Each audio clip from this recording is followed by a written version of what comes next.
Labą dieną, gerbėmieji.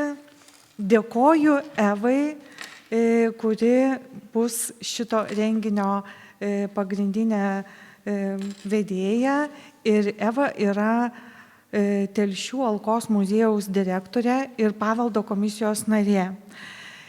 Paveldo komisijos narių šiandien yra daugiau ir aš noriu pristatyti daktarą Salvijų Kulevičių.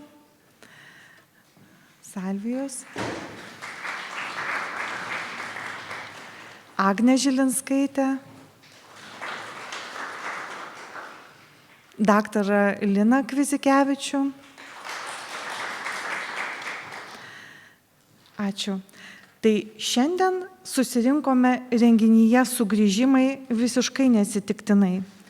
Sugrįžtame į šitą ypatingą vietą tam, kad užbaigtume mūsų kaip ekspertų misiją ir perduotume savo sukauptas žinias ir rekomendacijas.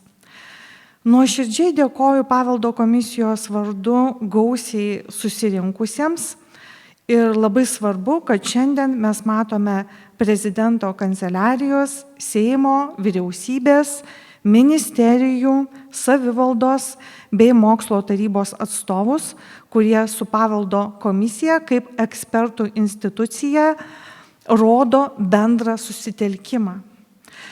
Bendrą susitelkimą sprendžiant šitą klausimą, tai yra dvarų temos svarbą ir bendros atsakomybės mastą. Taip pat noriu nuoširdžiai padėkoti šio komplekso valdytojams, tai yra Gamtos tyrimų centrui. Dėkojam už sudarytą galimybę susitikti šitoje prasmingoje vietoje. Taip pat Lietuvos dailės muziejui, direktoriui, daktarui Arūnui Gelūnui, kuris kaip šių rūmų rytų oficinos naudotojas šiandien mus taip svetingai priima. Norėčiau akcentuoti svarbius raktinius žodžius. Pirmas yra susitelkimas. Tai šiandienos susitelkimas telkėsi aplink vieną aiškų klausimą. Tai yra dvarų sodybų paveldo apsauga, kuriai būtini nuoseklūs strateginiai sprendimai ir aiškus institucijų atsakomybės pasidalymas. Kitas svarbus raktinis žodis – sprendimų tęstinumas. Nepaisant per pastaruosius 35 metus deklaruotų gerų intencijų ir dar geresnių darbų, šitoje srityje nebuvo užtikrintas sprendimų tęstinumas. Dėl to šiandien susidurėme su sisteminėmis problemomis, dvarų, ypač medinių, būklė nuosekliai blogėja. O ilgą laiką nevykdomi sisteminiai moksliniai tyrimai apsunkina vertybių identifikavimą ir prioritetų nustatymą. Tai kai norime priimti sprendimus, mes neturime argumentų, kaip juos turime priimti.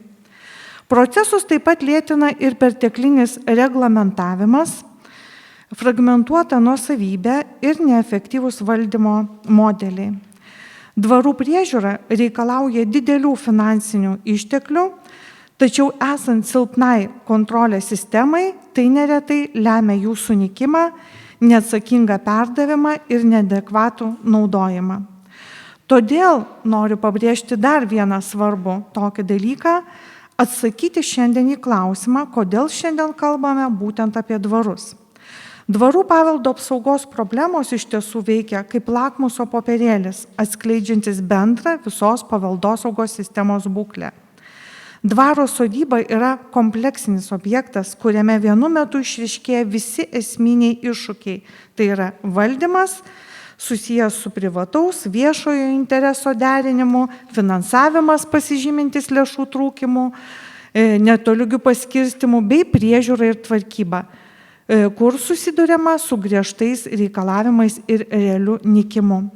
Būtent čia ypač aiškiai matomas ir disbalansas tarp materialiojo paveldo fizinio išsaugojimo ir nematerialiojo jo dimensijos, tai yra istorijos, tyrimų, dvarų atminties.